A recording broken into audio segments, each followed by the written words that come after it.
Kitab 1 Raja-Raja. Pada waktu itu, Abiya, anak Yerobeam, jatuh sakit. Lalu Yerobeam berkata kepada istrinya, "Berkemaslah, menyamarlah, supaya jangan diketahui orang bahwa engkau istri Yerobeam, dan pergilah ke Silo. Bukankah di sana tinggal Nabi Ahiya? Dialah yang telah mengatakan tentang aku, bahwa aku akan menjadi raja atas bangsa ini. Bawalah 10 roti, kue kismis, dan sebuli-buli air madu, dan pergilah kepadanya. Dia akan memberitahukan kepadamu apa yang akan terjadi dengan anak ini." Istri Yerobeam berbuat demikian. Ia berkemas, pergi ke Silo dan masuk ke rumah Ahiya. Ahiya tidak dapat melihat lagi, sebab matanya sudah kabur karena ia sudah tua. Tetapi Tuhan telah berfirman kepada Ahiya, bahwasanya istri Yerobeam datang untuk menanyakan kepadamu perihal anaknya, sebab anak itu sedang sakit. Begini-begini harus kau katakan kepadanya. Ketika perempuan itu masuk, berbuatlah ia seolah-olah ia orang lain. Tetapi segera sesudah Ahiya mendengar bunyi langkah perempuan itu, sementara melangkah masuk pintu, berkatalah ia, "Masuklah, hai istri Yerobeam. Mengapakah engkau berbuat seolah-olah engkau orang lain? Aku disuruh menyampaikan pesan yang keras kepadamu.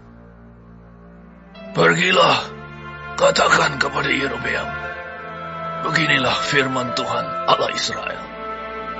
Aku telah meninggikan engkau dari tengah-tengah bangsa itu, dan mengangkat engkau menjadi raja atas umatku Israel. Aku telah mengoyakkan kerajaan dari keluarga Daud dan memberikannya kepadamu.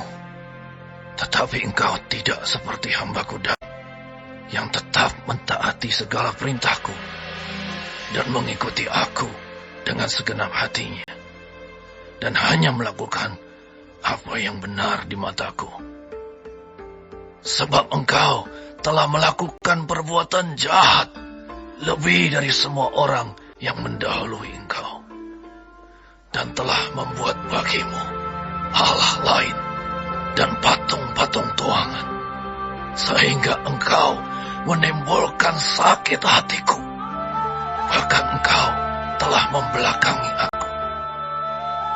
Maka aku akan mendatangkan malapetaka kepada keluarga Yerobeam. Aku akan melenyapkan daripada Yerobeam setiap orang laki-laki, baik yang tinggi maupun yang rendah kedudukannya di Israel. Aku akan menyapu keluarga Yerobeam seperti orang menyapu tai sampai habis. Setiap orang daripada Yerobeam yang mati di kota akan dimakan anjing, dan yang mati di padang akan dimakan burung yang di udara. Sebab Tuhan telah mengatakannya. Tetapi bangunlah dan pulang ke rumahmu pada saat kakimu melangkah masuk ke kota. Anak itu akan mati. Seluruh Israel akan meratapi dia, sebab Israel akan meratapi dia dan menguburkan dia, sebab hanya dialah daripada keluarga Yerobeam yang akan mendapat kubur. Sebab di antara keluarga Yerobeam hanya padanyalah terdapat sesuatu yang baik di mata Tuhan Allah Israel. Dan Tuhan akan membangkitkan baginya seorang raja atas Israel yang akan melenyapkan keluarga Yerobeam seperti kenyataan sekarang ini. Kemudian Tuhan akan menghajar orang Israel sehingga tergoyah-goyah, seperti gelagah di air, dan ia akan menyentakkan mereka daripada tanah yang baik ini, yang telah diberikannya kepada nenek moyang mereka. Ia akan menyerahkan mereka ke seberang sungai Efrat sana, oleh karena mereka telah membuat tiang-tiang berhala mereka, dan dengan demikian menyakiti hati Tuhan. Ia akan lepas tangan terhadap orang Israel, oleh karena dosa-dosa yang telah dilakukan Yerobeam, dan yang mengakibatkan orang Israel berdosa pula. Sesudah itu bangkitlah istri Yerobeam dan pergi. Lalu sampailah ia ke Tirza. Pada saat ia masuk melangkahi ambang pintu rumah, matilah anak itu. Mereka menguburkannya, dan seluruh Israel meratapi dia sesuai dengan firman Tuhan yang diucapkannya dengan perantaraan hambanya, Nabi Ahia.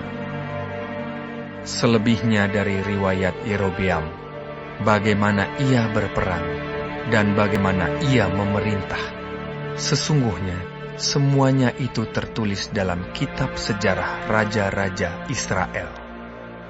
Lamanya Yerobeam memerintah ada 22 tahun. Kemudian ia mendapat perhentian bersama-sama dengan nenek moyangnya. Maka anaknya menjadi raja menggantikan dia. Adapun Rehabeam, anak Salomo, ia memerintah di Yehuda. Rehabeam berumur 41 tahun pada waktu ia menjadi raja. Dan 17 tahun lamanya ia memerintah di Yerusalem, kota yang dipilih Tuhan dari antara segala suku Israel untuk membuat namanya tinggal di sana. Nama ibunya ialah Naamah, seorang perempuan Amon.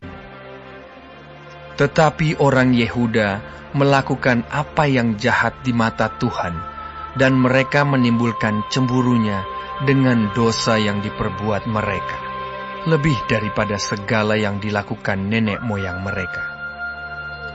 Sebab mereka pun juga mendirikan tempat-tempat pengorbanan dan tugu-tugu berhala dan tiang-tiang berhala di atas setiap bukit yang tinggi dan di bawah setiap pohon yang rimbun.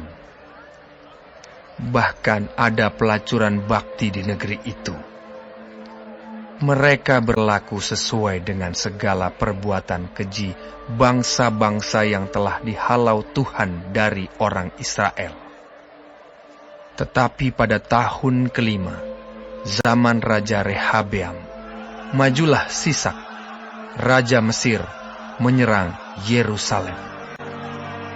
Ia merampas barang-barang perbendaharaan rumah Tuhan dan barang-barang perbendaharaan rumah raja. Semuanya dirampasnya. Ia merampas juga segala perisai emas yang dibuat Salomo.